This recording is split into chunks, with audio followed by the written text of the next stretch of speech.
ಚುನಾವಣೆ, ತಾಲೂಕು ಘಟ್ಟ, ಜಿಲ್ಲಾ ಘಟಕ ಮತ್ತೆ ಬೆಂಗಳೂರಿನ ರಾಜ್ಯ ಪರಿಷತ್ ಘಟಕಗಳ ಎಲ್ಲ ಚುನಾವಣೆ ಮುಗಿದು ರಾಜ್ಯಾಧ್ಯಕ್ಷರ ಚುನಾವಣೆ ಡಿಸೆಂಬರ್ 27ರಂದು ನಡೆಯುತ್ತದೆ.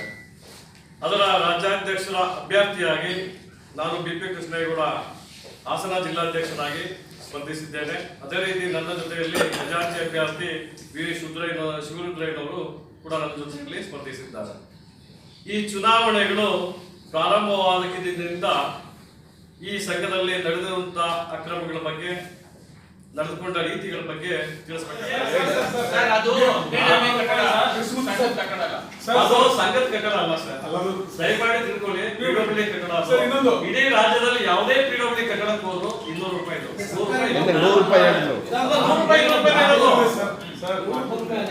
ಯಾವುದೇ ಸರ್ಕಾರಿ ನೌಕರ ಒಂದು ಕೆಲಸಕ್ಕಾಗಿ ನೀವು ಎಲ್ಲೇ ಜಿಲ್ಲೆಗೆ ಹೋಗಿ ಎಲ್ಲೇ ಹೋಗಿ PWD ಗೆಸ್ಟ್ ಹೌಸ್ ಅಲ್ಲಿ ಇನ್ಸ್ಪೆಕ್ಷನ್ IP ಅಲ್ಲಿ ಇರೋದು ಅಷ್ಟೇ ಬಾಡಿಗೆ. ಇರ್ಲಿ ಯಾವುದೇ PWD ಗೆಸ್ಟ್ ಹೌಸ್ ಹೋಗಿ ಸರ್, ಜಾಸ್ತಿ ಇನ್ನೊಂದು NPS 5 ವರ್ಷ ಕೊಟ್ಟಿದ್ವಲ್ಲ ಸರ್ ಅಧಿಕಾರ, 5 ವರ್ಷ ಅಧಿಕಾರ ಎಲ್ಲ ಮತದಾರರು ಕೊಟ್ಟಿದ್ವಲ್ಲ. ಅವರೇ ಪ್ರಣಾಳಿಕೆ, ನಾವು ತುಂಬಲ್ಲ, ಅವರೇ ಪ್ರಣಾಳಿಕೆಯಲ್ಲಿ 5 ವರ್ಷ ಕೊಡ್ತಾ ಇದ್ರಿಂದ ಮಾಡಕ್ಕಾಗಲಿಲ್ಲ. ಮತ್ತೆ ಏನಕ್ಕೆ ಪ್ರಣಾಳಿಕೆ ಇದು ಮಾಡಿ ಮಾಡದೇ ಆಗಿದೆ. ಆ NPS ರಾಜ್ಯಾಧ್ಯಕ್ಷರು ತಾವ್ಯಾಕೆ ಕೊಟ್ಟಿಗೆ ಇಟ್ಕೊಂಡಿಲ್ಲ, ಅವ್ರು ಮಾಡಿದ ಪ್ರಯತ್ನಕ್ಕೆ ನೀವು ಯಾಕೆ ಗಮನ ಕೊಟ್ಟಿಲ್ಲ?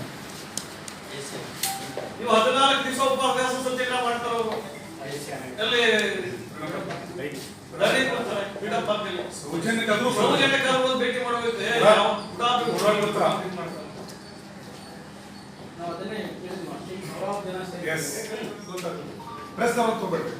ಸರ್ಕಾರ ನೋಡ್ಕೊಂತವ್ರಿ ಹೇಳುದು 100 ಹೋಗಿ ನೀವು ಟೆಸ್ಟ್ ಮಾಡ್ರಿ, ಕ್ರಾಸ್ ಚೆಕ್ ಮಾಡಿ, ರಿಸಿಪ್ಟ್ ತಂದು ಕೊಡ್ತೀವಿ. ಬೇಕಾದ್ರೆ ರಿಸಿಪ್ಟ್ ತಂದು ಕೊಡ್ತೀವಿ ನಾವೇ.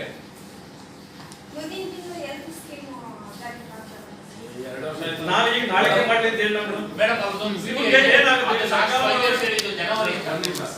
ಸರ್. ಇವರೇ ಸರ್ಕಾರನ ನೌಕರ ಸಂಘದ ಅಧ್ಯಕ್ಷ, ನಾಳೆಗೆ ಜನವರಿ ಮಾಡ್ಲಿಕ್ಕೆ ನಾವು ಏನು ಪ್ರಾಮಾಣಿಕ ಪ್ರಯತ್ನ ಮಾಡಬಹುದು.